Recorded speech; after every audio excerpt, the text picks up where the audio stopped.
Hi everyone, and thanks for coming back to my channel.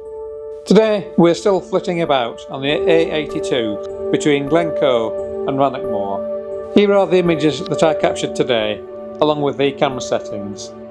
This is a fabulously bleak landscape, which can change almost in an instant if the light or the weather changes. Today though, it was generally a day in which we had low cloud and drizzle. The views across Rannoch Moor stayed good, although there were some spots of rain on the lens. The river levels remained decent, and the waterfalls showed some promise. Overall though, I think we need to return here in better photography conditions.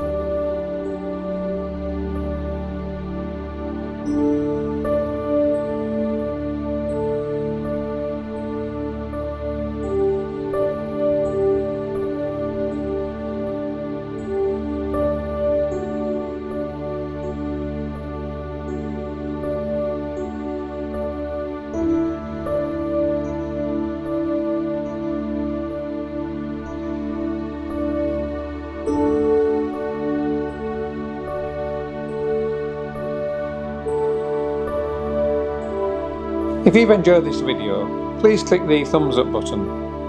It would be great if you could click the subscription bell too, as this really helps our channel. Thanks for watching.